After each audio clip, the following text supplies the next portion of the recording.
What's going on, guys? Welcome to another edition of Analytically Correct. I'm here with Rob. He's back from his trip to Tampa.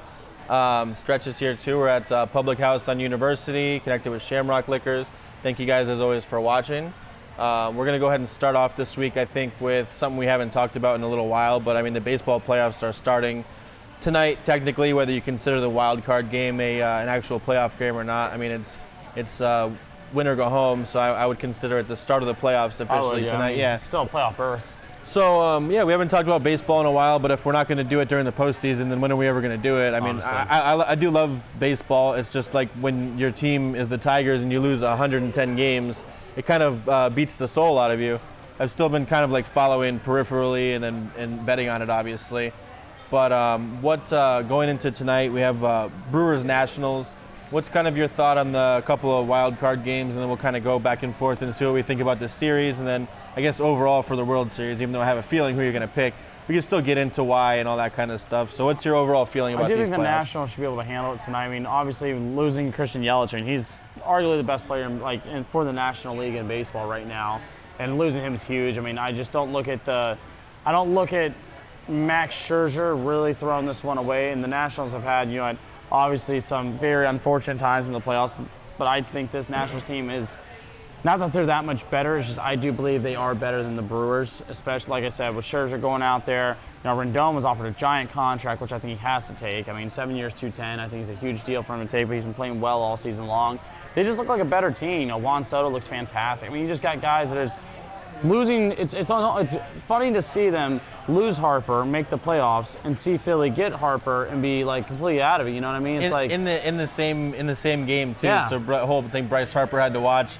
Well, obviously the Nationals made it to the playoffs and the Phillies are out of the playoffs, and he got kind of pissy about people talking trash during the ninth inning, whether they said anything specific to his family. I don't know. He didn't say he wanted to say what it was specifically said, but I mean, because his fan base is so much better in Philadelphia. That's what I'm saying. Come on. Yeah, and if you're the fans in Washington, what are you supposed to just applaud the guy for being there and never winning you anything, and then you offer him a respectable contract. They offered him $300 million. Yes, 10 years. Yeah, so it's not like you tried to get a hometown discount or anything.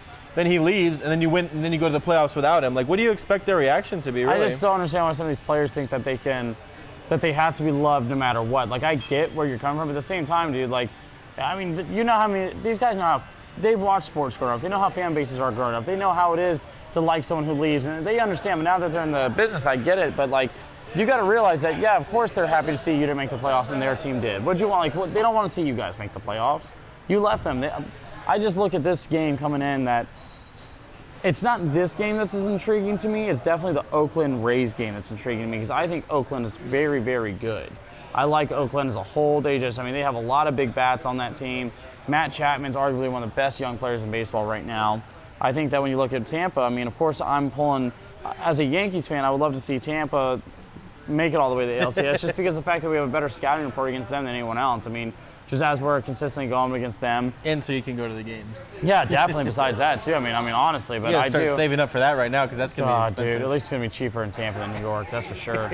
That whole that's one thing. That stadium, the Rays Stadium, is so not good. My God, man. That's what we were saying when you were going. It's the stadium kind of sucks, but your seats are obviously really awesome. How we didn't get in that. How was that whole trip over there last week? It was solid, man. Honestly, had a great time. We lost on a walk-off home run, 1-2, but it was still a great game all in all. I got to watch, got to see a lot of our pitchers out there. Got to see a lot of our players. I mean, I was just obviously seeing us kind of get in. I'm worried about the Yankees pitching staff right now because your main wants to beat up his girlfriend, and then you have Paxton with nerve damage, and we're starting to look a little shaky coming into that. CeCe's going strictly relief now. We have Severino, who's looked good the past couple starts, but he really hasn't played anybody his last couple starts. He hasn't played any playoff contenders or anything, but he's had some good warm-ups, so we'll see how he looks. If Paxton pitches like he's been pitching, we should be good, I feel like. But finding that 4 guy, I mean, we got to watch Montgomery throw, which was fun to watch Jordan Montgomery throw because he just come off Tommy John last year, one of our young left-handers. But we have a 1-2-3, but our 4 is questionable now because Yermain's out. He won't be playing this year, and he was going to be the 4 rotation for us. So it's going to be, it's Sevy, Paxton, Tanaka, and then the big question mark is at 4, and that's not a good question mark to have considering Minnesota's got bats. I mean, Minnesota can really hit. And when you look at, hey, Chamber, when you Don't worry. I like that. When you look at Minnesota and you see their bats, I mean, that's definitely a dangerous team. They were up there and leading the league in home runs in New York for a while. You know, those two were neck and neck for a bit. I do think that obviously when you see that matchup come into play, it's going to be really tough to gauge how our pitching is going to be against them, because their pitching, Odorizzi doesn't look too bad, but their pitching as a whole isn't amazing. I do think that out of all the teams in the American League, whoever faces Houston's realistically going to lose between Tampa and Oakland. I don't see any of those teams winning that game. Right. I do see, however, I could see the Nationals putting up a stronger push with Patrick Corbin, Strasburg, and Max Scherzer. I mean, you got three very good pitchers. The only thing that I was seeing something today on TV about, and it even goes into tonight's game with Brewers and Nationals. You mentioned that obviously they don't have Yelich, and obviously he's one of their best players, but I think they were like 11-2 without him, which obviously you would rather have him, but it just shows that they can still win without him, and especially in a one-game sample size, as like weird things can happen in baseball. And then on the other side for the Nationals, one of the other things they were talking about today was they have like one of the worst ERAs for a bullpen going into either a wild card game or any playoff series. They still have not figured that out, and that's a big thing that's going to hurt them. It was like over 5. So, but you know, also to that point, Scherzer is a guy who can, if it's a one game for your season, he can go a complete game. There's not a pitcher I think in baseball I'd want more than Scherzer. I know a lot of people like to argue with DeGrom, maybe Verlander's DeGrom. So I'm like, Scherzer as a whole, man, it's just. He's one of those guys who gets better as the game goes along, which sounds weird to say, but it actually does happen to when the adrenaline gets going in that 9th inning and somehow he's still throwing like 98 miles an hour or something like that. And he's got great command, he's got great poise, he doesn't get rattled on the mound, which is really big in these one-game playoffs. Because you have an inning where you get 3 runs, you don't want to know shit kind of guy where he's like, oh my God, what do I do next? Also where you have to pull him right away. If it's Scherzer, you can keep him in there and let him ride it out. You can let him figure it out, and they're going to have to, because you can't really, like you said, the bullpen in Washington's not really the most, it's not the most stable bullpen. Of all the wild card teams, I think Oakland is the better one out of all of them, but they're also going to face arguably the best team in baseball. The next game is the problem. Like, I think Atlanta's a good team, a very good team, but they're also a very young team. So I think they're probably like 4th. I think most people could say consensus like 4th. And then you look at the Dodgers. Obviously, the Dodgers are very tough, but I still think that, when you look at Oakland as a whole, their group looks very, very strong. It looks very good. It looks like they can come in there and really cause some damage. But the problem is the next game you have is Houston. Right. Now that's a rivalry game, it's a divisional game right there for them. So that's going to be They've already played a bunch of times. They have scouting reports. Exactly. I think Houston is the best wild card team in this. I know, I think Washington would have the best matchup after, because I don't think the Dodgers or the Braves are better than Houston. But I just feel like for working with Oakland's the grittiest team to say. They played well against. If you're gonna pick a wild card team to make a run, you would pick Oakland. I'd pick Oakland. Yeah, right. I think Oakland would make the strongest run. I know Rays fans are gonna be upset that I'm kind of counting them out, but I just look at Oakland as a whole. I mean, they got a very good group up and down. I mean, that's a very tough team to beat. I mean, I watched New York struggle all year against them. Houston struggled throughout with them. I mean, they're a good group, and they played to their competition as well. So as far as regular season awards, I think most of them was there any controversy for most of them? I guess whether you're in the camp for AL MVP for Trout, or how did you feel about that whole thing? Like that he didn't play enough games, or that his team didn't even make the playoffs. That's him every year. That's kind of the argument, though, and it's the war machine. Now we were joking about in the group message. He said something like he's built for the battle, not for the war, or built for the war. War is built for battles, not built for wars. I mean, it's just, that's another thing, man. I'm so tired of hearing about his war, because they're never in the playoff hunt ever. Right. And he's arguably, and like I said, his contract reminds me a lot of A-Rod in Texas, to where you're the best player right now, but you're going to be there on a big contract. You're never going to win. And the teams have to dump you, because it's just, there's going to be no future if you pay someone that. You can't even blame him for them not winning, though. No. Like, there's nothing more he could do. It's more, your point is, I think, more about if you wanted to win, you would have gone somewhere else. Yeah. Because you're going to get the money no matter where you would have gone. Oh, exactly, yeah. I look at, the center field hill, wow. That's a throwback and a half right there. But no, with, when you look at the MVP awards, AL MVP, that's, Trout's obviously the big like in that one. I don't mind Trout getting the talk. I mean, of course, I think Chapman can get some talk in there as well, because he brings on tremendous defense at third base on top of his bat. I think Tim Anderson won't win it, but Tim Anderson had a very good year, led the league in batting. He just honestly, he's one of those guys early in the year people said would burn out, and I was glad to see Denner from Chicago. I like Tim Anderson's game. He has a lot of fun. I like guys who bring character and just bring energy to baseball. Baseball's too boring. You know, so like I like guys that bring in that. It is. It's just like you got these guys that what do you want them to do? Just to clap and just like go walk. It's almost golf damn near when they want like, you know, kind of character-wise. You know what I mean? It's like they get mad when people are too overly expressive, whatever it may be. It's like I like seeing that. I like seeing guys excited. You know, pin home runs, do whatever you want to do, have some fun with it. And if pitchers can get mad, just don't throw the ball over the plate then. Yeah, don't throw that pitch. If you don't want someone to celebrate, we've been over this a bunch of times. If you don't want someone to celebrate, don't let them hit a home run. And then also at the same time, this happened recently. I forgot between what teams it was, but somebody struck somebody else out, and the guy just did like a normal fist bump, or he was like yelling or celebrating that he struck the guy out. And the guy like started walking towards him, like he got mad. Like what? I think it was the same guy who got into the fight earlier, who ran by himself at one of the other dugouts. And then he ran directly towards his own dugout this time. I mean, Alex Bregman had a really good year as well from Houston, but it's just like I said, I mean, Trout had a very, very good year. Got over his 100 RBIs, and you know he got his. I just think overall it's going to be Trout who wins MVP. I know people are going to throw out that, you know, well, did he play enough games? We're looking at baseball's not really as much on the playoffs on MVP as the other sports are, you know what I mean? And it's at the same time, if he played those games, it's not like he was all of a sudden going to fall off a cliff. And he would have just put up better numbers. So he's one of those guys where you can fairly like prorate the numbers. And if they were in a playoff race, I really don't think he's missing anything, to be honest. I think he's going to put that off. He's going to play through his injury. He's playing for the next 9 years. Yeah, I mean, like, to be honest, it's like NL MVP I think has more of a conversation for sure. I mean, what's his face from LA? He's got a very big run on that one as well.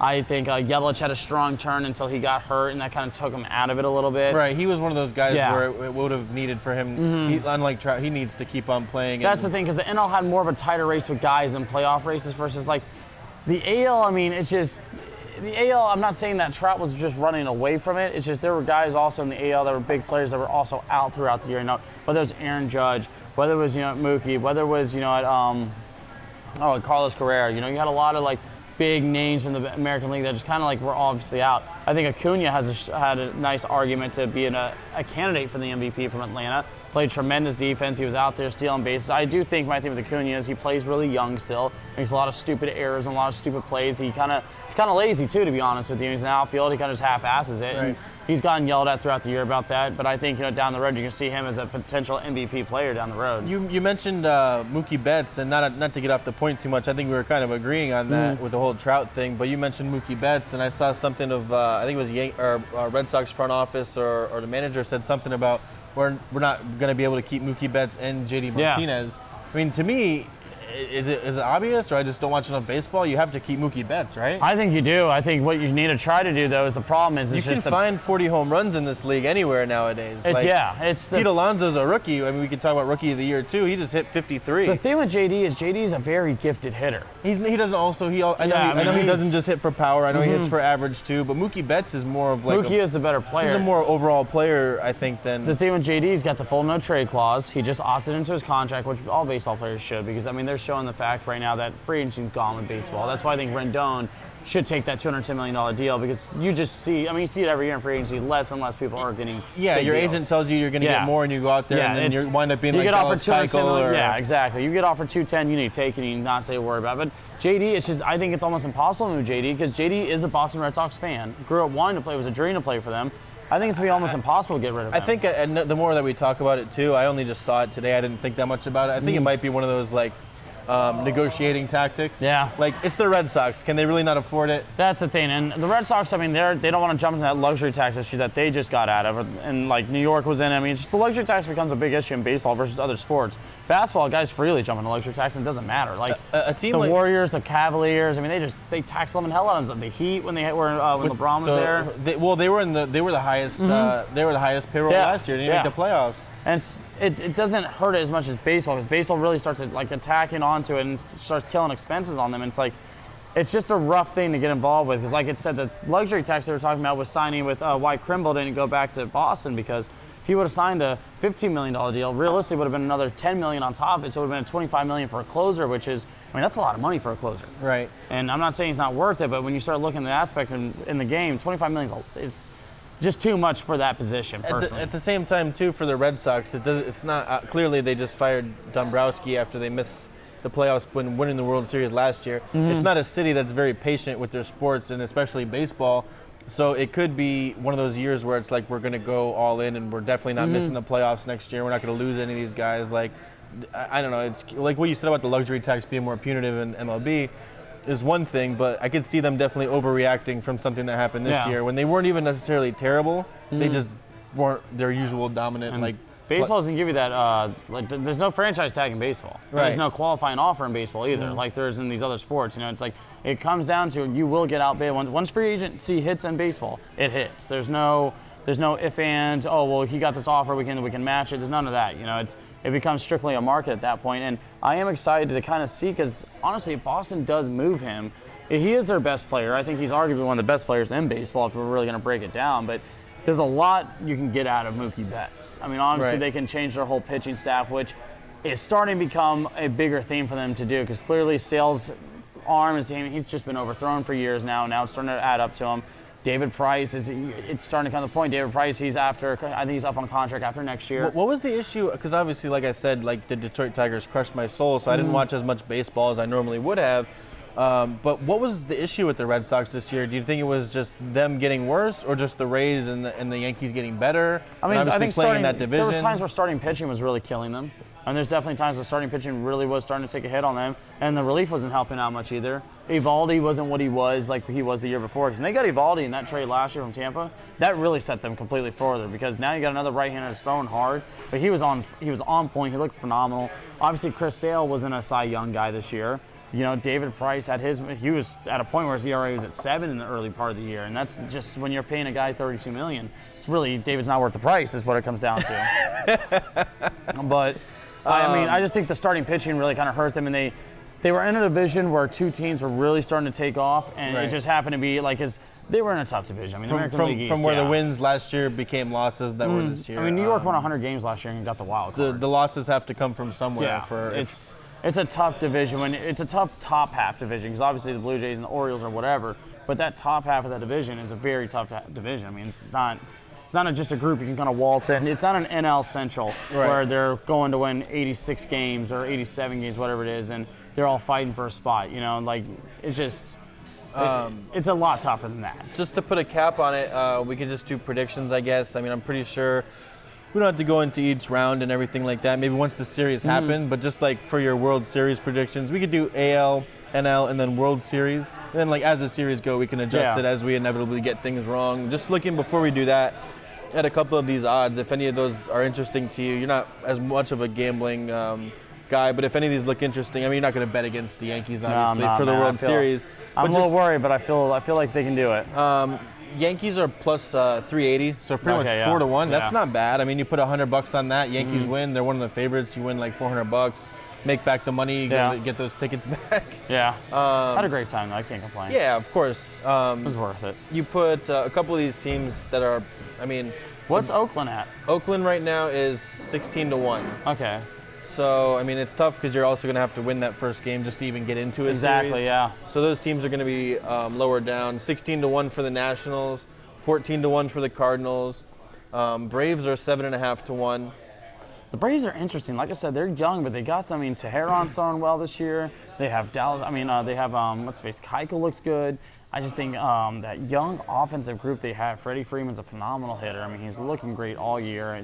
I think they are if there's a team that's going to test the Dodgers this year in that National League, because the Dodgers have gone through everyone in the National League the past couple of years. Right. But I think that the Braves really can't test them. I mean, I think the Braves are a solid group. There's a reason why they've had the year they've had. I mean, they're not just an out of nowhere group. They're young. They're full of very good prospects. They've had some good starting pitching. They added a good back end bullpen before the trade deadline. I think they have that opportunity to get past the Dodgers potentially, because Kenley Jansen is not like this closer in LA that's like this shutdown closer. Right. He has his struggles, and he consistently struggles. You know, in a one-run game, you're not as confident with him in the ninth inning than you are other closers in this league. And well, especially if you're looking at the odds and everything like that. If you want to take a chance on the team like the Braves, if the Yankees are 3.8-1, and then it's almost a little bit less than double for the Braves. The Yankees aren't twice as good as the Braves. I mean, you're getting pretty decent odds there. If I were a Yankees fan, I might take that. I really don't want to root for the Yankees just because I don't want to hear about the rings and everything. I understand that. My team is so far out of it that it's not even like I'm even in the realm of whatever, you know. Mm-hmm.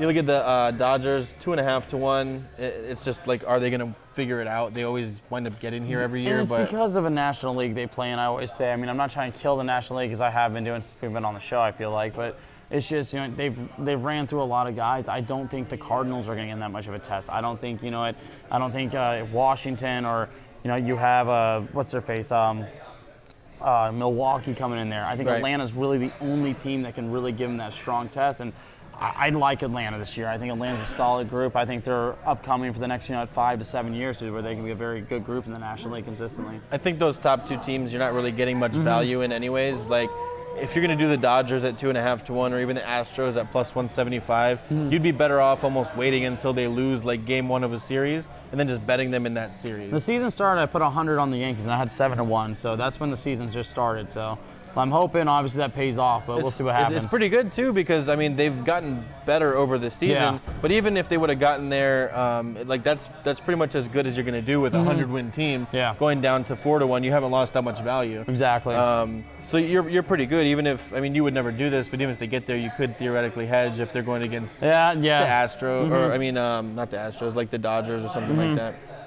But I definitely, I mean, like I said, but prediction-wise, though, for the National League, I really want to say Atlanta can pull it off, but I just think that youth is going to catch them is the problem. Yeah. Like New York 2 years ago when they went to Game 7 with Houston, the youth just caught up to them at some point.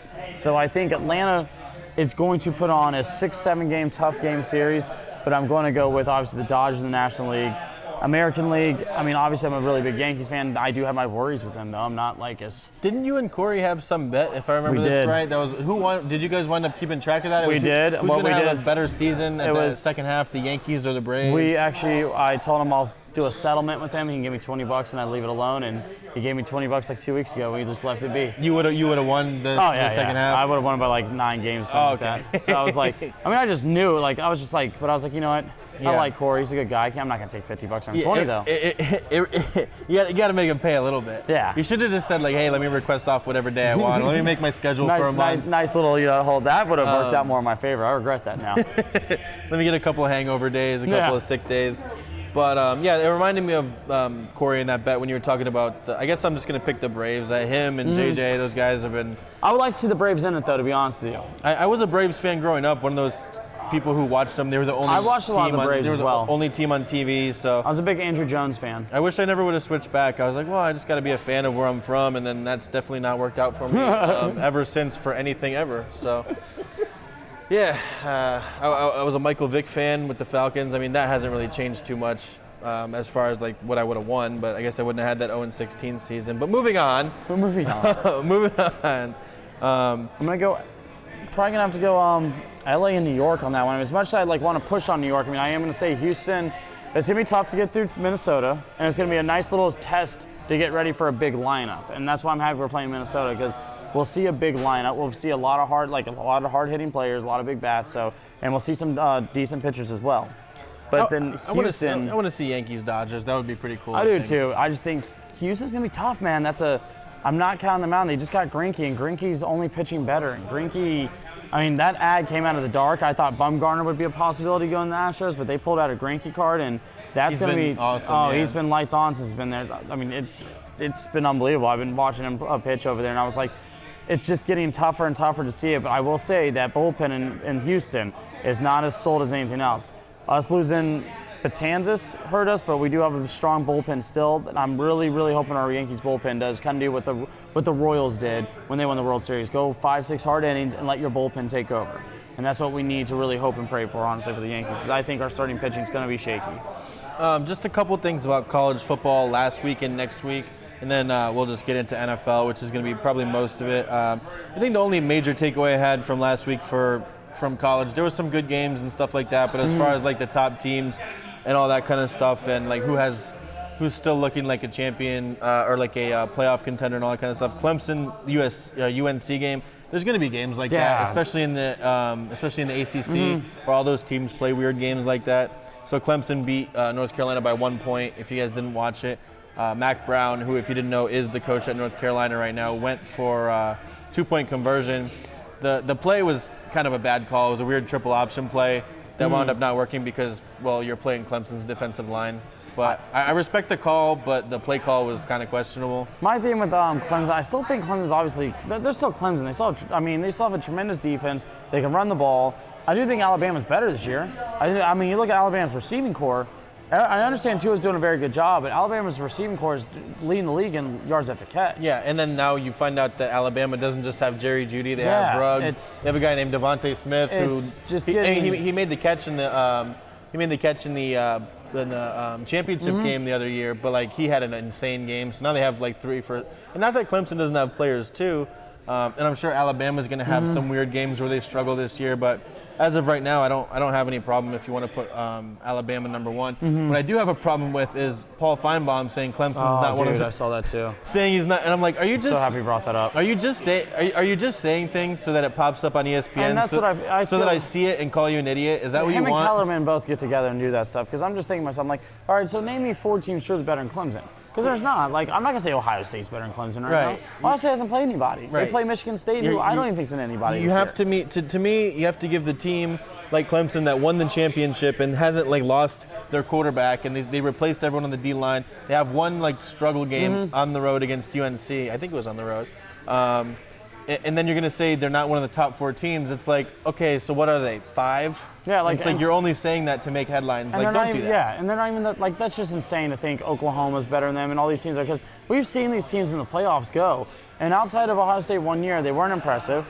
And then you look at Oklahoma. Every time they get in there, they get in there, but they lose. They try to play this keep-up game, and people beat them at their own game. Yeah. Because defensively, they are able to crack down on either the last drive or some point during that game. Versus Oklahoma's just more of, all right, you'll put 500 yards on us, we'll try to put 550 on you. Yeah, my whole thing is just don't do that. Like, we could come on here and say, like, the Patriots aren't going to make the playoffs. And then Stretch puts that as one of us saying it on the thing. It's like people click on it and say, not going to make the playoffs. And we're like... Yeah, it's just people just want... And that's what frustrates me about that. It's you're Paul Feinbaum. You don't need to do that. You don't truly believe that. It's like... And if you do, then you're an idiot. Exactly. There's no way around it. I don't think LSU is this team everyone... Like, my thing with LSU is they're the same team every year. They're going to sell on who they are with this name, kind of like Florida.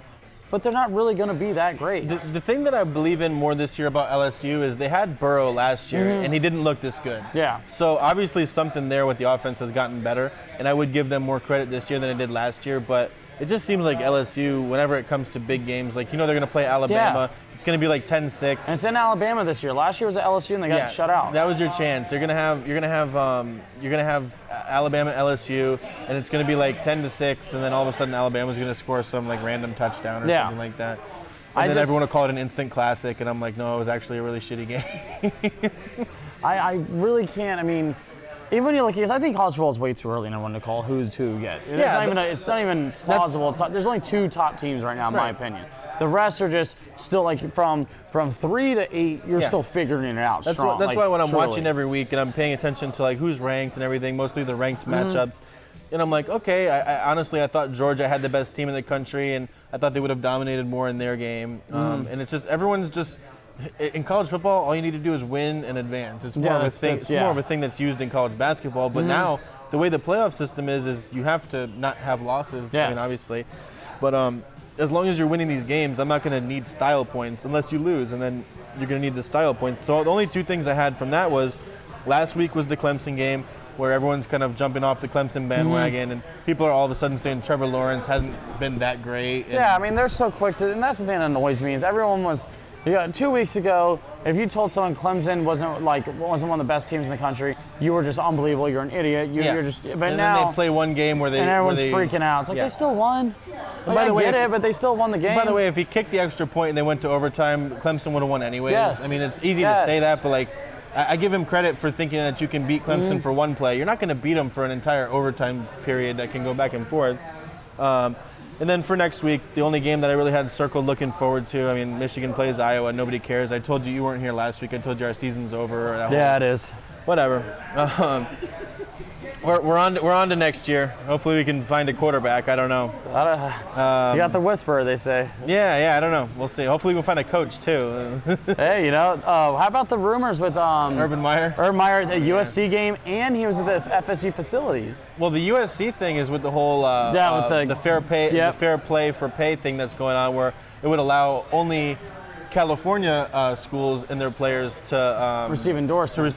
So it's like Urban Meyer's looking around like, hey, I wasn't even legally allowed to pay him before, and I was doing well. I go to USC. I guarantee Pete Carroll's thinking about making a reunion over at USC probably too right he's now. He's setting up like kissing booths. Pete and Carroll's smiling right now. He's setting up like quarterback camps and kissing booths and like all this other jersey shit. You're looking at all this right now. I'd be very I do think that there's that chance that Urban does end up coaching again. I think USC. Oh, he's going to coach again for sure. What's he just going to sit and talk shit about Michigan on College Game Day for the rest of his life? He's done a great job with it. And I know you hate it, but when people hate it, I'm just like, if there's anyone who could do it, though. Yeah, they're doing the picks. And obviously, he made the right pick because we didn't win against Wisconsin. Yeah. But he's making the picks. Everyone's like, oh, yeah, it's going to be close. Well, it's not his fault that Harbaugh also keeps throwing these jabs at him out of nowhere, too. Like Harbaugh likes to throw jabs at him for some reason. There's nothing I can say. Like, what can I even say? That's all. I would have no problem with Harbaugh. I would have more problem with Urban just calling out Michigan. But when you have Harbaugh just consistently throw these little jabs left and right at him, it's like, okay, Urban's going to eventually say something, But I would love to see Urban Meyer, in a Florida State. I want to see him win in the ACC. If he's won the SEC, he's won the Big Ten,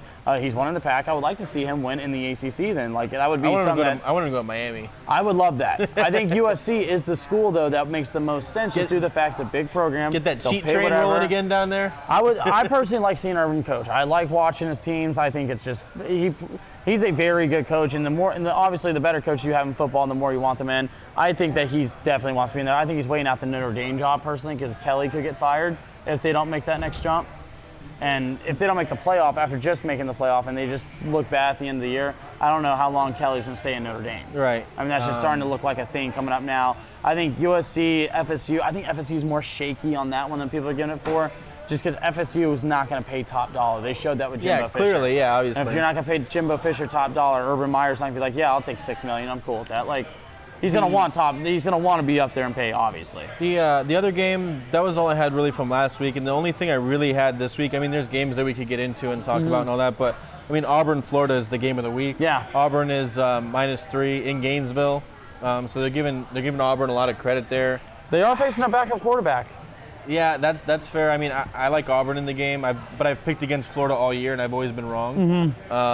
But Auburn has beaten a bunch of ranked teams. They've looked really good, and it's going to be obviously. Gus is a hell of a coach too. That's a coach that does get underlooked when you start talking about top coaches and whether it's top 5 or whatever. His name doesn't, I think. He doesn't get talked about as much as it should. And he's consistently been in there, keeping a recruiting class going in a tough SEC West. The SEC West is just a tough group to be in consistently. Yeah. Even your Mississippi States at times especially recruiting against those guys too. Yeah, we're recruiting against LSU. Now you're recruiting now against LSU, Jimbo Fisher, and Nick Saban. You're recruiting. That's really tough. Now, that's just already all of a sudden a tough pool to really recruit out against. It just adds to, if you look at where he's finished in recruiting classes, the coaching element of it. It's one thing to be Nick Saban if you're finishing with top 3 classes every year, and not to say that he's not a good in-game or on the field or in-practice coach, but it makes it a little bit easier when you have NFL players coming into your program every year. I definitely agree. So you got to give guys like Gus Malzahn a little bit of credit.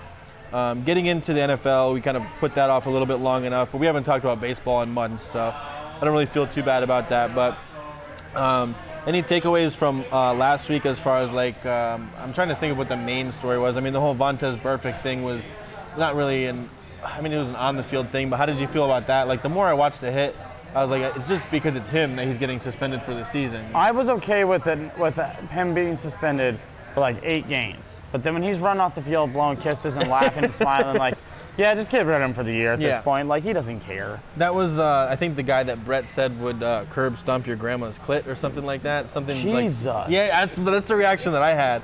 This was one of the first podcasts we did together. I was just my eyebrows were singed off. I was like, holy shit. Wow, man.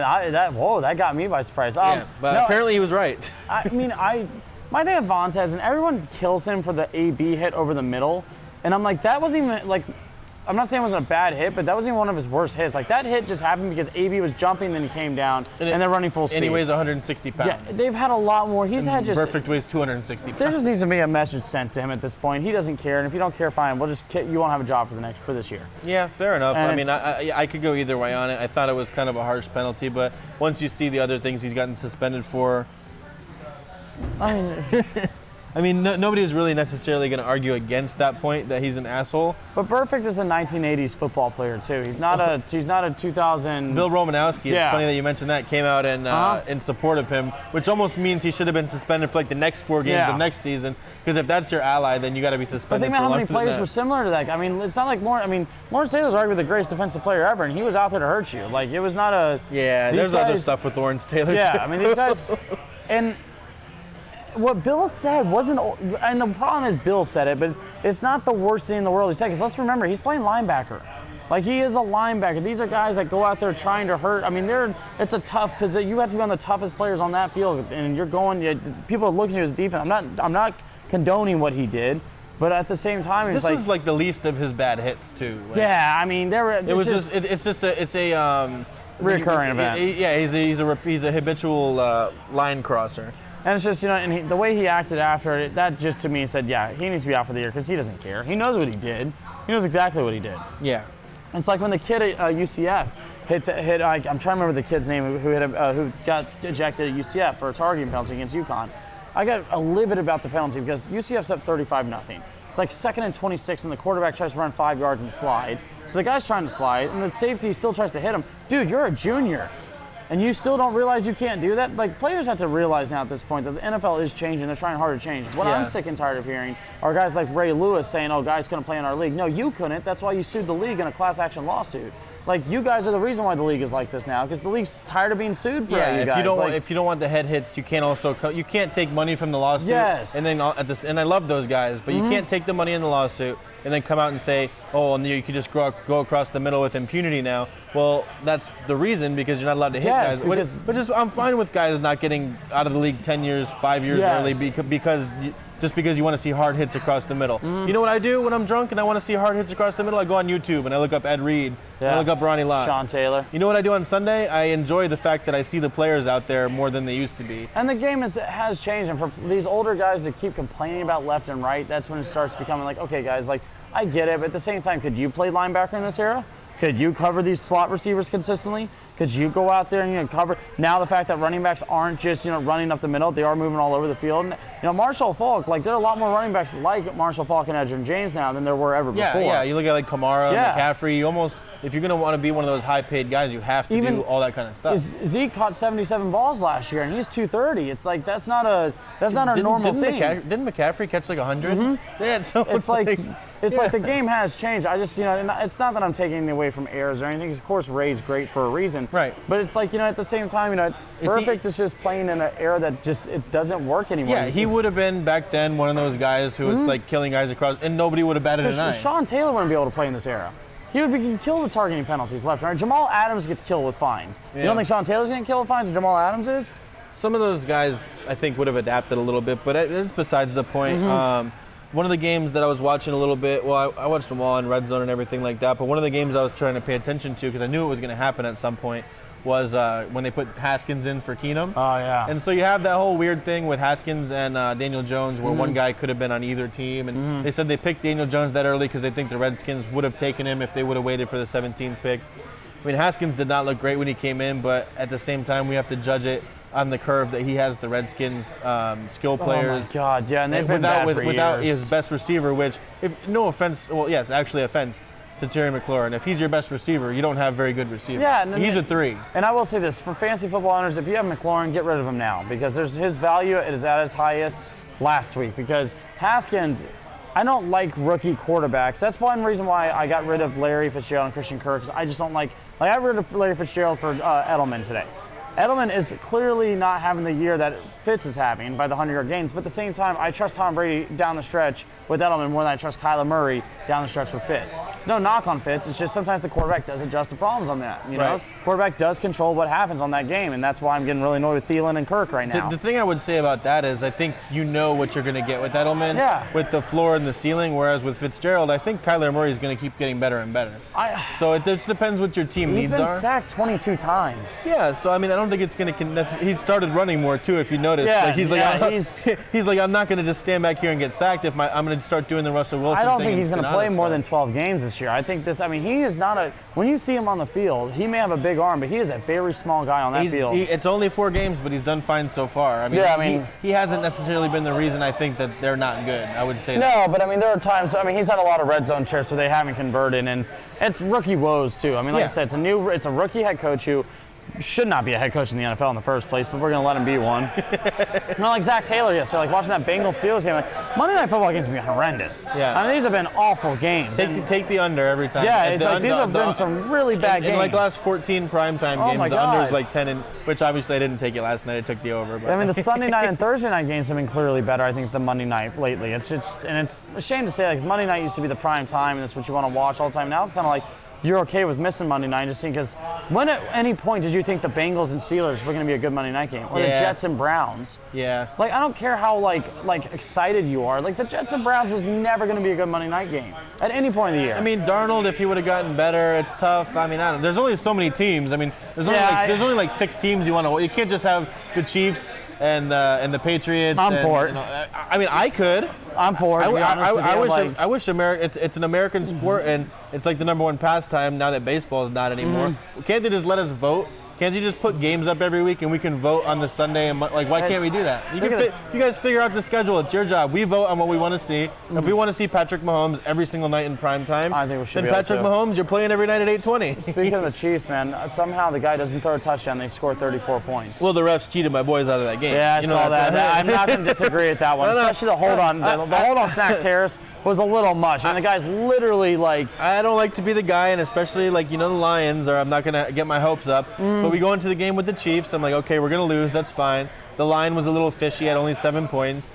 And then we don't have Darius Slay, who's like one of the best corners in the league. Still, we wind up like in the game with them, leading the game for a lot of the game. The Galladay catch was questionable. At the time, I was like, oh, this is bullshit. And then I saw it for a second time, like, fine, whatever. If you want to call that no catch, it's whatever it is. The play where they finally got it right, and they think they got it right, and they don't blow the ball dead when it's like jumbling around the middle of the pile, and the guy picks it up and runs it back for 100 yards. And that's the time you're not going to blow it dead, when the ball's like you can't see it in the middle there. So obviously, if you call it a touchdown, you can't reverse it. That call to me is for times when it's like we're not sure if it was a strip sack or if it was a forward pass. Yeah. Not for a goal line run where he was clearly like in the middle, laying down on a bunch of people, and then the guy just picks it up. Everyone stops playing. He runs it back. But anyways, I don't really care. Whatever. It's like, you want to cheat my boys out of the game? You cheat my boys out of the game. We move on to next week, and then whatever. I mean, I will say the Falcons are in this weird woe now. The Falcons team looks awful so far, man. They look horrendous. My roommate and I are just watching that game. Like, we have no idea how good the Falcons are. We have no idea how good the Titans are. It's like they could play every week, and I couldn't tell you who's going to win any. And I don't want to watch that game ever again. And the worst part about the Falcons is, like, I think as a team, like, obviously you watch your division. Everyone knows about their division as a team. When you know Drew Brees is out, you should be trying to do as much as you can to get to win as. I mean, I'm not saying they're not trying to win, but it's almost like when you watch them out there, it's like they don't care until they're down like 15 in the fourth quarter. Then it looks like they care.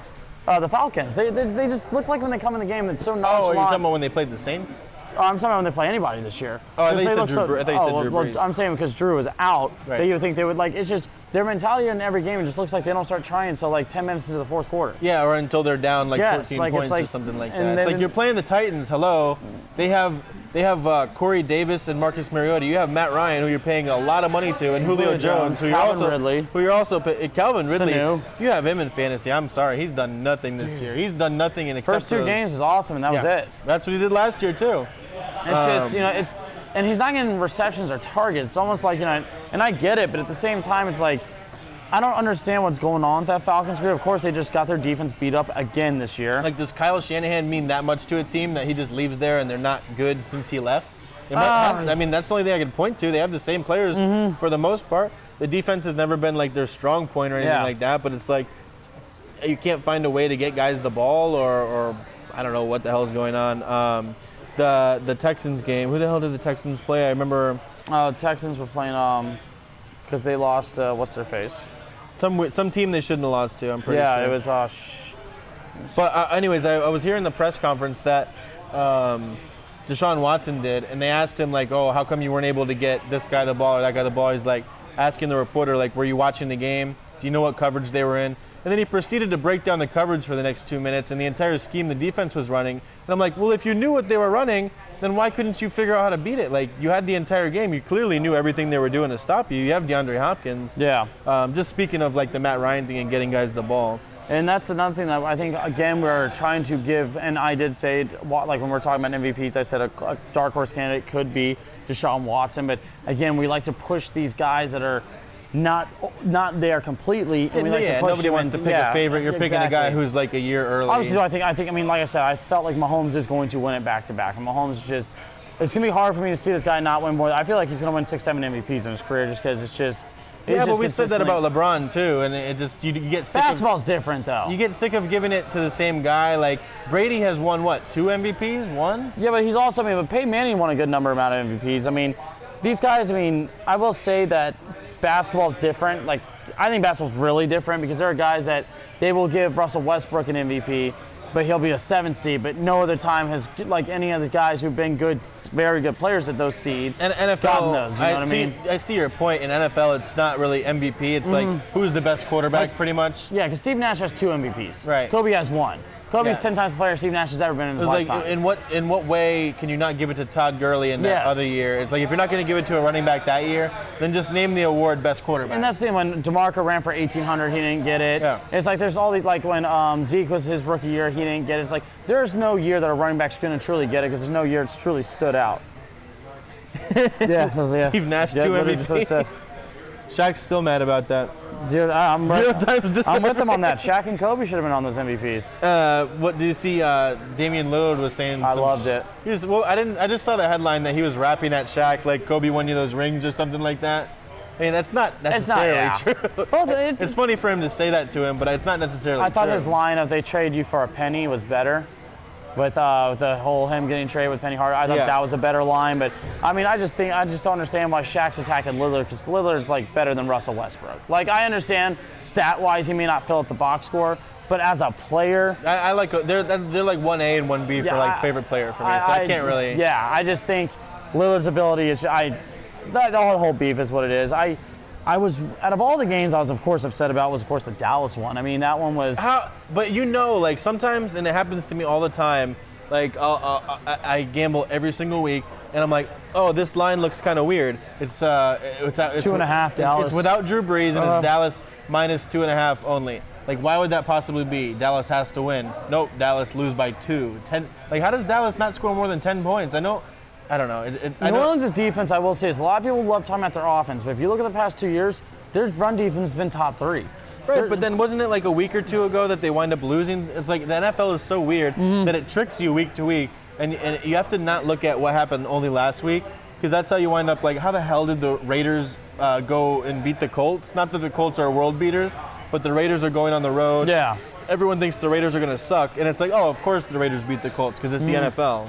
I do think when you look as a whole, when you look at that game, it's clear that Dallas needs Michael Gallup to get healthy again because they need that other weapon on the side. Yeah. I mean, Mike Gallup's a good downfield weapon. He's weirdly important to them in the same way that Cooper Kupp is like weirdly important. He makes a lot of big plays down the field, like Robert Woods. You know, when Brandon Cooks is being locked down. Like when Lattimore had, even though Amari Cooper got locked down too. And some of the times I was really annoyed with some of that offensive pass interference calls just because he's clear-cut stronger than Lattimore, it's not an offensive pass interference. Like there's some of the moves on there I'm looking at, like we let Galladay make some of these moves on these comeback routes and no one throws a fit. But then all of a sudden I'm just like, Amari Cooper is like, he's a clear-cut strong receiver. So like, yes, I think Lattimore sold some. I think Lattimore's a very good defensive back. Yeah, I'm not taking away from Lattimore. I just think some of the, obviously some of those calls were annoying, but when you look at Dallas, I mean, just opportunities were wasted left and right. I think obviously we do miss Michael Gallup. We need Michael Gallup to be out there to help give up that moment. Bucks. Yeah, they scored 55 somehow. I don't get it. He's a Dolphins fan, though. I'm pretty sure. I don't know. It's weird. Well, but that's another one, like, for the NFL. Like, how do the Bucks go from, like, looking like shit, and then they go against the Rams defense, who by all accounts is pretty good. I mean, even if you want to single out some individual players, if you think Marcus Peters is a little bit older, he made some plays. They obviously have Aaron Donald. But as an entire defense, like, no one would say that they're, like, bottom half of the league. No, yeah.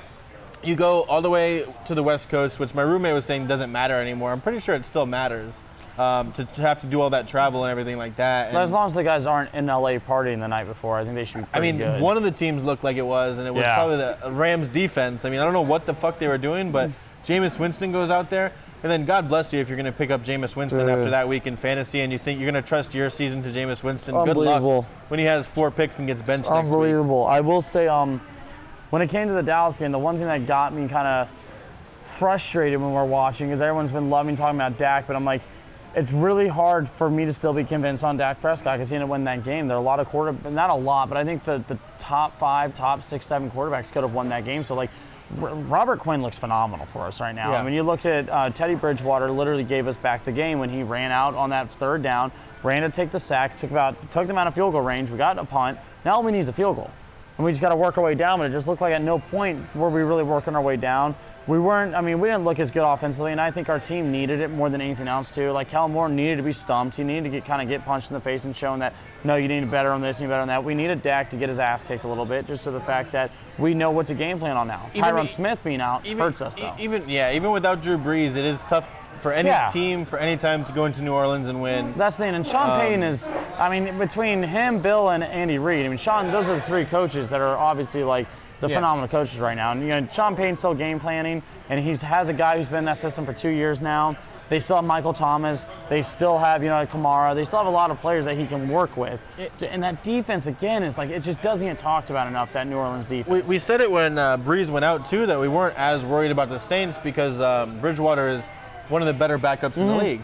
So, he can go out there and win you a game like that. It's just, if the Saints were going to win, I would have been less surprised if it would have been like 24-20. Yeah. I was surprised that both teams scored like one touchdown. Yeah, it was only one touchdown. The Saints didn't score a touchdown. That's what made me frustrated losing. Like, they don't score a touchdown, we're still losing games. Like, that's a problem, and that's something that, like I said, Dallas needed. But I look at this game the same way I look at Dallas when they played Seattle last year in the regular season. I was telling Stretch this last time. It's like, when we played Seattle in the regular season, we just didn't look in sync. We looked awful, and we needed that game to really kind of get back on pack. Because after that, we went for Amari Cooper, and we tried to make some adjustments, make things happen.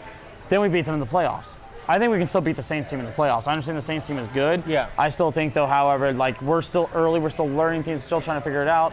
Like I said again, I'm going to say it again, I think Gallup being on that field helps out a lot with Amari because Amari can't be, like, just completely singled out. You mentioned Kellen Moore earlier. It's only his 4th game as an offensive coordinator. So was that probably the best defense he's played so far on the road? Oh, yeah, definitely. Probably. Definitely. So it's one of those games where we look back and it's a playoff matchup and it's like, oh, well, the Saints held the Cowboys to 10 points, and then the Cowboys come out and score like 28. Yeah. Because Kellen Moore, I think he's a smart guy. I do too.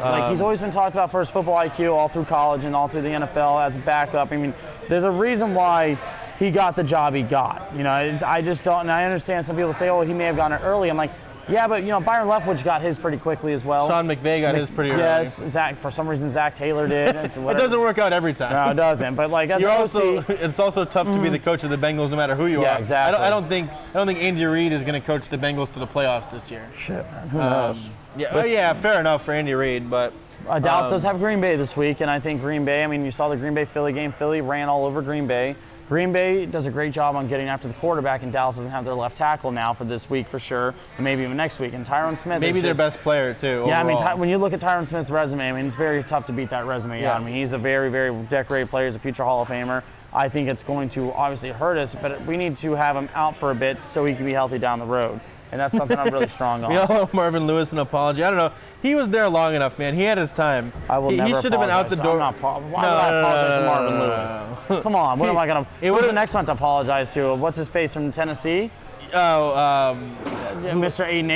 8-8? Jeff Fisher? Yeah, I'm not apologizing to him. I'm not apologizing to Hugh Jackson either. Win a game. Yeah, that's You're a professional. That's a Do tough your job. one. Yeah. They get this man. The man didn't win. They gave there him for like like 19. 16. Yeah, like they didn't even win a playoff game. I saw Andy Dalton has the second most starts of a Bengals quarterback of all time. He just passed Boomer Esiason? Yeah, he just passed Boomer, and he's one behind the guy who was in like a black and white picture, I think. Ken Anderson. Yes, there you go. And I was just like, what the hell is this? And like, Sundays are a long day. Oh, he for was me. fed up yesterday, man. After his last 2-3 sacks, he was tossing the ball, tossing his helmet. 8 sacks? What do you expect? Man. Like, what the hell? But the thing, too, is even though Mason Rudolph did not get sacked, they did a great job on getting their running backs, Connor and Samuel, very involved in the passing game, just due to the fact that he didn't get a lot of chance to look downfield. There's a lot of hands in his face right away, and he just dumped it off. And I don't think that's a bad play to go with it. If you can go 24-28, move the ball, and just score, get your confidence in. He's got to build more confidence to go down the field because he does have a big arm. Juju does want the ball downfield. James Washington's a big player. They're going to have to figure it out for the season, especially since they got rid of their first-round pick. There's no, we'll just get rid of the draft. They need to figure this out. I mean, this division is not out of reach yet either. I do think that I think aren't they all like Jim Morris Sr. I remember that guy. I remember him more from Madden. I just remember him, Oh no, I'm thinking about Jim Morris Jr. Wow, I'm thinking about him from the Falcons. The playoffs. You're thinking about playoff guy, yeah. Playoffs. I do. The Patriots, of course, you had the Patriots-Bills game. I think the Patriots are going to go 6-7-0 for a while. I mean, their schedule is just so tailored right now. It's beautiful for them. It's going to be really tough. I don't think they see a tough game until like week 9. No. And by then, you're already in the playoffs. And if you're trying to convince me the Jets are a tough game, then you don't have a good team. That's just what it comes down to. Or a good schedule. Yeah, I just don't think the Jets, I don't care where you're playing the Jets. They're not good. I don't look at them and oh my God, we got to play the Jets. No, I'm yes, we got to play the Jets this week. That's something I like. That's a team you look at and you expect to win. We got to talk at least for a second about the Dolphins. I know a lot of Dolphins fans listen to this. Apparently they're not the worst team of all time, I guess. They only lost by 20. They were in the lead a little bit against the Chargers. One of the arguments I heard for why they kept it close is the game starts 0-0. So you're going to be close at some point, and that was the first half. But there's a couple of games they have if you want to talk about shitty games. They have the Jets twice. They play the Jets twice. They play the Redskins and Giants. I think they play the Bengals and maybe the Broncos. I know they play the Giants. So if any of those games are on Thursday, Monday, or Sunday night, then something needs to be done. I don't know. I don't know what I'm gonna do. I'm gonna watch it for sure and bet on it and lose. But other than that, I'm gonna do something. And I said this last time we talked about the Dolphins. They were only they were projected to have only 3 wins. They were projected to be the worst team in football. They were going to be what they were going to be. Yeah. And it's good that they at least got rid of all their players to get their draft picks. What is Kenny Stills really going to bring you? Right. What's Tunsil really? Are you really going to pay Tunsil $22 million as a left tackle? No, you're not. Yeah, I think Kenny Stills got hurt anyways this week too, which is kind of what he does. And then what else? You had what's his face, Mika. Well, Mika doesn't want to be there. He's complaining all day left and right. It's okay, just get him out. I don't think they should have, honestly, but at this point, it's kind of get what you can out of it. Getting the Steelers' first-round pick was obviously a great pick because it could look like this is a 6-10 team, honestly. And if a 6-10 team can get you a 11th, 12th pick.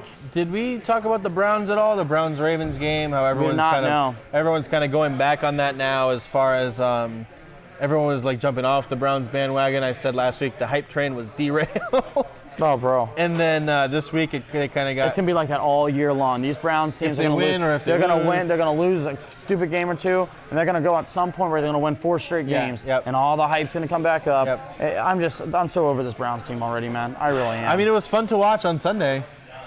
Yeah. It's if you had Lamar, if you had Chubb, or if you had Jarvis on any of your teams. Well, thank God Jarvis was able to finally trade him, man. I traded him for Disley.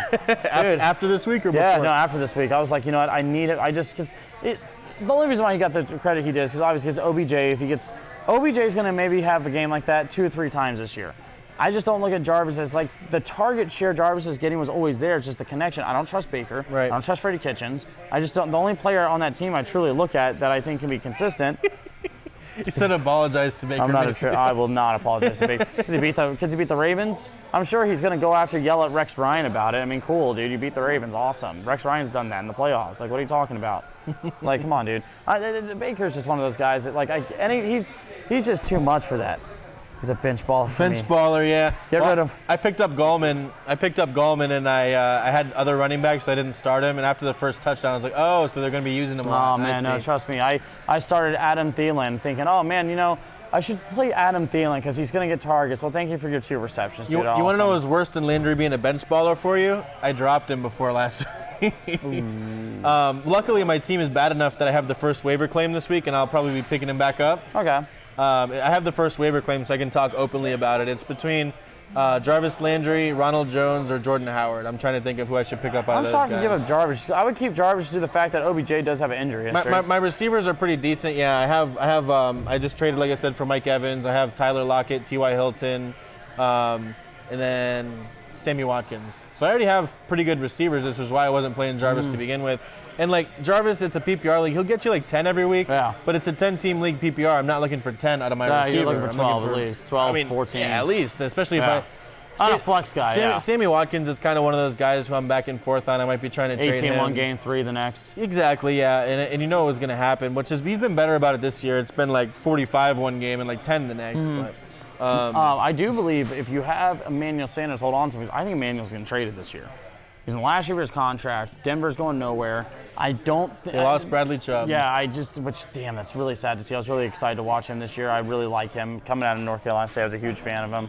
I do think Emmanuel Sanders is going to be on the move at some point soon. To the Patriots. And if he is, God bless, it's going to upset me. Because honestly, that's a great move for them. But the problem is, how many more slot receivers do you need? Because Emmanuel is a slot receiver. Just all of them. And he is a slot receiver. I mean, I understand Edelman's a slot, but like, no, this guy's a well, with better slot with receiver. Brady at this point, it's like, with Brady at this point, they're just going to do 4 wide, but it's all going to be like within this far of the it's just that weird Madden pistol that nobody ever uses. Yes. The one that if you use, everyone knows you have never played Madden. Yeah. You're like, why are you using this? You're doing like a wide receiver screen, but the wide receiver's like 5 yards from the quarterback. He just gets tackled immediately. I do think Emmanuel will be on the move soon. I mean, you could look at some of the teams that do need another receiver, and there are going to be teams that are going to be like looking for him. I mean, you could see. I think the Colts could make a move for him because when you have T.Y. Hilton, who's going to be kind of battling injuries, and he comes out, they could use a guy that can consistently hit the target too. I think Philly could be looking at him because they could be looking at another receiver down the road here because it's just not working. I mean, I just don't look at Alshon and Nelson Aguilar. Like when we're talking about the division, it's not that I'm discounting Philly. I just don't look at Philly as a threat as much as what some people are really putting them out to be. Like, I get they're a tough team, but you can throw on them. You can run on them. Just because of what they've been in the past, people give them credit. Like, they're not just going to go to shit because they're losing. They're missing one player. Same thing for the Saints. Yes. And Mason Rudolph is not as good as Teddy Bridgewater, but I mean, when does one of these teams trade for a Tannehill or, God forbid, a Blake Bortles? I mean, I definitely think Tannehill should be starting. He's going to wind up starting, I think, for Tennessee, and I think Bortles won't get traded just for the fact that if the Rams do have like Super Bowl aspirations and Goff does get hurt, we've seen that if you have a team around Bortles, he could just not mess it up. Yeah. I mean, he'll mess it up, but theoretically, he just has to not mess it up. But I will say that this team is I'm sorry about that. I just got a text from work. But no, the only way that I really see Bortles like leaving is just like is if a team desperately needs a starter. But when you look at the NFL right now, a fourth of the league doesn't have their starting quarterback. It's proven that you have to have you need to have a backup quarterback that's a solid backup. Yeah, it's not worth Philly showed that. Yeah, whatever you're gonna get for him if you're a Super Bowl hopeful, you're not gonna trade away your backup quarterback for a third-round pick. Yeah, and a backup quarterback who's been to an AFC Championship game is a very tough thing to replace. That's a funny thing to say. It is funny, but that it's crazy. But it's true. Yeah, he did have a good season. Same thing for Case Keenum. Yeah, like no, it's things like that. I mean, I don't think that I don't look at certain teams and think like the Chiefs. They need their quarterback. They're revolved around their quarterback. Oh yeah, it's one of those. They have to have Mahomes. You know, one of those quotes that whoever was the coach when Tony Dungy, when he said when they had Peyton Manning, it's like, how come your backup quarterback never gets reps? He's like, well, if Peyton goes out, then we're fucked, and we don't practice for being fucked. Yeah, like it's like if Mahomes goes out, we're done. Yeah, and it's simple, and it's same with Dallas. If Dak goes out, even though I'm not the biggest Dak supporter, but I think Cooper Rush isn't. I think well, it might not be Cooper Rush, but I think they could find somebody who could hold down the fort. I would love for it. I mean, to not happen ever. Dallas is one of those teams I think that has enough around whoever the quarterback is, which is why I was kind of against paying Dak in the first place. That I think they have enough around the quarterback that he could just manage the game, like a Bortles or something like that.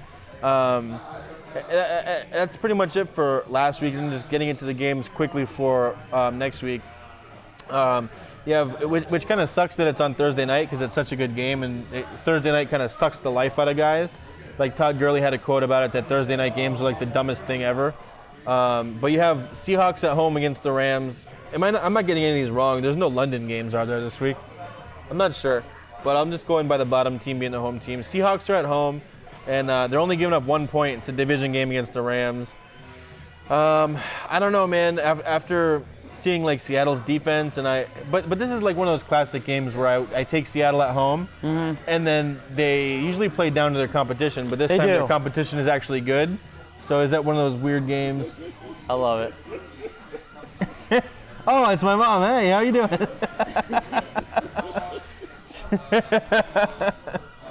You gotta love it. Such a good boy. Who do you got for the World Series, Mom? Chime in real quick. Oh, she says Yankees. Just pick any. She's gonna say like the Patriots or something. Well, as long as Disley gets a touchdown, man, that's what I need. he's gonna get a grand slam. He's gonna get 4 fantasy points. Dude, Jesus Christ. Did you play fantasy baseball? No, man, I can't do fantasy. I honestly can't. Oh, That's just because I guess the season came to an end around this time. Well, it's also the fact that you have to literally, it's every single day. And I already get blown up enough with fantasy football, so it's like, I don't imagine fantasy baseball. But yeah, or Seahawks at home -1. That's a weird line. I'd say I was going to stay away from that game, but it's Thursday night, the standalone game. You got to bet it. I would just take the Seahawks and just pray that you get it right. But I could see either team easily winning that game, division game. Ravens and Steelers, this will be a good one. I mean, I think the Ravens got to come out there and win that game. I mean, after what just happened to the Browns. If you want to show that you're going to be the team that wins the division, the Browns haven't looked as good as they were expected to look, and the Steelers don't have their quarterback. If you're the Ravens, you got to come out and win. It's Ravens on the road -3.5. It's always tough. I could see the Ravens winning by only 3, and then you lose your bet. But as far as like just picking the game, I would go probably with the Ravens in that one. And then the Steelers did just play on Monday night, right? So they're on a short week. Bears, Raiders. It's one of those NFL games where it has to be Bears, right? But then somehow the Raiders wind up winning. It's Raiders at home +4.5. Man, I think Khalil Mack may have maybe as many sacks as he has. It's his revenge game. Yeah, I mean, I think that. I mean, honestly, Khalil Mack's been unstoppable this year, and that Raiders offensive line. It's not like it's like he's gonna do the remember the Titans thing to Gruden on the sideline where Bertier just runs up and goes like this. I didn't understand it, but I was like, still liked it. I was like, it's the only part of the movie I didn't. It's one of my favorite movies. The only part of the movie I didn't like. You were just like, what? Like, okay, I mean, I get it, but like, isn't that personal foul? It's the evil monkey from Family Guy, dude. It's before its time. Yeah, it's like before it's awesome. I loved it, man. Oh man. It was like the coach isn't even in the game. It's like you already sent your message. You said just okay, whatever. Either way, so that's Khalil Mack. Tells him he's next. This is the Khalil Mack Gary Bertier game. This is you just lost yourself the Hall of Fame, coach. He's like, I'm taking it down with me. Anyways, Cardinals and Bengals. Bengals at home. God, man, that's a horrendous game. It's a shit bowl. That is a shit bowl. I'm going. What's the Cardinals spread on that +3. I'm going Cardinals on that, man. I think Kyler Murray's going to get a win on that one. That Bengals team is bad. It's one of those back and forth games where last week I took the Bengals just because they were getting 3.5, and I'm like, Bengals Steelers. I have no idea. I'll take the 3.5 points. I think Arizona's bad too, but I just think that. Watching the Bengals last night look bad against an 0-3 Steelers team without any of their weapons, really. They look like they couldn't move the ball whatsoever. Oh, my God. I didn't realize this guy knew so much about quarterbacks, the head coach. Could have fooled me. Could have, man. What if he would have known less about quarterbacks? He would have scored 0 points. Honestly, I thought he was a special teams coach. They kept punting into good territory. Yeah, that was about it. I mean, as much as you know about quarterbacks, is there any helping Andy Dalton, though, at this point? Dude, I don't think so. Like I said with Andy Reid, if he goes there, is Andy Dalton all of a sudden going to be like Alex Smith? Maybe. Could happen. I can see that. But not with Zach Taylor. God, no. I just said that game. You're like, whoa, that's not a good game. No. Jaguars and Panthers, Minshew Mania. Minshew versus Kyle Allen. The Minstash. Oh, my God, that Kyle Allen play against J.J. Watt. What the hell was that? No BS. Oh, man, let me see if I can find this real quick. Because, bro, I mean, dead seriously, like, I was looking at all this stuff.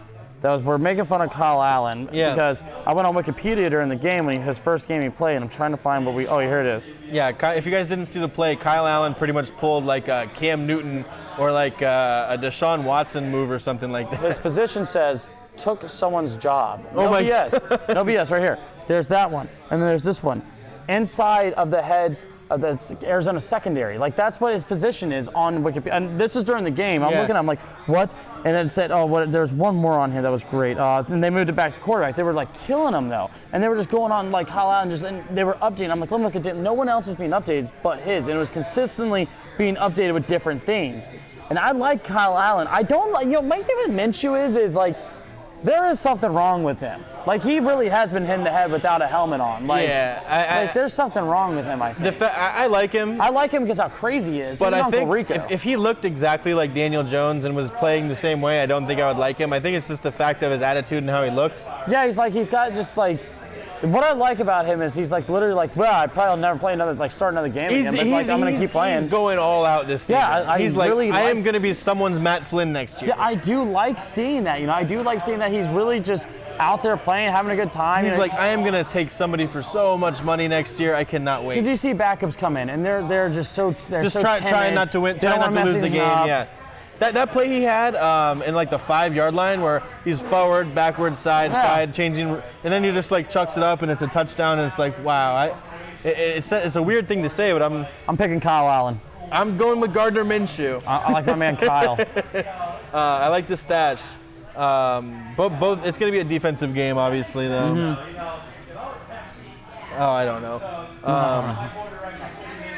Well, that one is Panthers minus 3.5. You're going to give up the 3.5, or you just let's go. I'm going Panthers. I like that defense. I really like that Carolina defense. So Thielen this week, if he goes the same route as Devontae Adams, he's going to get 7,000 targets this week. If you guys didn't see, Adam Thielen said something that most people don't. Like, he accidentally forgot to be boring, and he said that we're losing because Kirk Cousins can't throw the ball deep. That's like paraphrasing, but that's pretty much what he said. I just don't understand it because it literally, because Thielen was playing the slot last year and he was phenomenal. He was a top receiver last year, and all of a sudden, like, they can't get him the ball. I just don't understand I understand Minnesota wanted to run the ball more this year. That's why they fired their OC last year, like week 15, because they weren't running enough. But if you pay a wide receiver $16 million a year, and the other one's paid $60 million a year, and then your quarterback's guaranteed $88 million, you have to use that. Like, I understand Dalvin Cook is fresh, he's ready to go, but what, are you going to run the hell out of him the first 5 games of the year and then get to, like, it's not like Dalvin's known for being healthy. Even in college, he played a lot, but he had his hamstring issues. The NFL, he hasn't played more than 5 games in a season. 5, 6 games in a season. You need to go out there and also be balanced still. Like you said, I think Thielen had every right to call out the offensive play calling. He proved, it's not like he's like this unproven receiver. For 2 years, he's been very good. Diggs has been very good. It's like, you got to use them. Go out there and throw to them. I don't understand what the hell's going on in there. It's annoying. Making me never draft another white wide receiver again. Well, you're not going to get that many opportunities, so I wouldn't worry too much about it. Probably right. But yeah, Vikings minus 5.5 against Daniel Jones, who's looked all right so far, but Minnesota will probably be the best defense that he's faced so far. 5.5 is one of those weird lines where they don't know whether to make it 3 or 7. So we'll take it. We'll go Minnesota. Yeah, why not? Patriots and Redskins. Patriots minus 15. I don't know how the hell you take the Redskins here. No matter who the quarterback is. That Patriots defense is unbelievable right now. No matter who the quarterback is, like who could it possibly be for you? If RG3 came back in his prime, it would still be 15. That Patriots defense is just like they're out there. Granted, the Patriots really haven't played anybody, and I will say that. I understand they're going to say with the Bills being 3-0, but they're making people who are nobodies look like nobodies, which is what you're supposed to do. That's the thing. They're out there really beating the hell out of teams. Because even Tom had a horrible game last week, and they still won the game. Just like it's that thing where if you're a good team, you get the benefit of the doubt. Where it's like you're the Patriots, but you still win only by 6 points on the road against the Bills, who are 3-0. Same thing that people are giving credit to Patrick Mahomes and the Chiefs for. That's like their gritty win. They went on the road. You had a chance to lose. You still won. Teams like that, it's like as long as you win, whatever. Like that's your game where weird things are going to happen. But yeah, 15. I don't know how you possibly take the Redskins. Like I said, the game starts 0-0. Yeah. So you're going to be winning at some point. Jets are holy shit. Eagles are minus 14 at home against the Jets. I'm not taking the spread, but I'm taking Philly to win it. Yeah, Philly's obviously going to win it, but there's Darnold. I feel like a garbage time touchdown can make it a 13, 10-point game. Darnold might come back. If Darnold comes back, I might be willing to take that 14. I think people are thinking that after that Packers game, the Eagles are kind of getting back to what a lot of people picked them to be, like Super Bowl contenders and all that kind of stuff. They get the ground game going.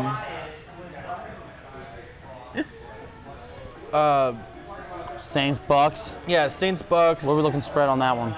Saints -3. I'll take the Saints in that one. I don't know. I mean, that was the same. Saints in the Dome. I mean, it's like a classic letdown game though. Like they just beat the Cowboys at home. Yeah. And now you're playing the Bucks, but then the Bucks go there and then they come back. I have no idea. After last week, I'm convinced I know nothing. Because I'll take the Saints and then the Bucks will score 55 points against that defense. But by logic, you would think if the Cowboys can't just go in there and win, then the Buccaneers shouldn't be able to either. You would hope so. As a Cowboys fan, I'd hope so. Yeah, and as a Saints fan, you would hope that defense is going to turn Jameis over. But the Buccaneers are good for one of those every year, though. Like they had the one last year where Fitzpatrick scored like 4 touchdowns or something like that against whatever team it was, like the Panthers or something. Falcons, Texans at home -5. Yeah, I'm not going to bet on the Falcons, I think, for the rest of the season. Unless Texans, I think, are going to have to come. I mean, Texans are going to come out and they're going to realize, I mean, there's some games they've let go that they really need to win, and those games that you let go early that just slip out of your hands are the ones that cost you playoff berths towards the end of the year. The thing I think about the Texans that you can exploit, though, is the offensive line, and I don't think the Falcons have the defensive line to do that. They don't have the defense. I mean, that defense is beat up again, man, and it's just the same thing as last year almost, where you're just kind of forcing yourself to throw a bunch, and I don't know about – I think Houston's offensive line is bad, but like you said, the defensive line in Atlanta is not good enough to really take advantage of that. So, Broncos, Chargers at home -6.5. Taking the charge on that Broncos look terrible right now. Horrendous, dude. Most weapons Flacco's ever had, and he still looks bad. The Chargers are going to, and they lost Bradley Chubb, like we said. The Chargers are going to wind up, I think, and not that the Chargers at home means much, but at least if it was in Denver, you have a chance with the altitude, which hasn't worked for them so far. But the Chargers are a good enough team to put together one of those games where they win by like 35 points. I agree. And this could be it. With the Broncos, after you're 0-4, it could be an 0-5 game where you kind of quit on your season. You have to see where the heart is for some of these players. Do they really want to put out tape for next season? Because this is not happening this year for Flacco and everything like that. I know the Chargers did lose Melvin Ingram, which is not good for us to watch football, and not good for them, obviously, for their hopes to win the division or even to make the playoffs. But the 6.5, I think you got to take the Chargers. Packers-Cowboys could be the game of the week. That's a 4:30 kickoff. Cowboys are at home -3.5, and I mean I could see that game going. The spread, I don't see the spread. I see the Cowboys winning. They could win by 3. Yeah. Picking the Cowboys to win that game, but that's gonna be a great game to watch. And that's gonna be a really telltale sign of how does Dallas bounce back from losing to New Orleans. Do we beat Green Bay? We need to beat Green Bay. Again, like I said, their pass rush is very good. We don't have our left tackle, but they don't defend the run well. That's a game that we're going to need to run the ball and control the time possession against. I really hope that, because Gallup won't be back that game. They said he might be. I don't think he will be, but I do think that we can control the run game and start moving, because that's a good defense over there. I mean, that's not a wash of a team. No, Packers, and obviously you can't forget about Aaron Rodgers. And Cowboys D-line has been better. Taco Charlton, who they did cut, has now, there's some other D lineman for the Dolphins who is leading in sacks with 2 over the last 31 games. Taco Charlton went there and had 2 in 2 games. Yeah. So lucky for my boy, he's doing well over there. Good for him.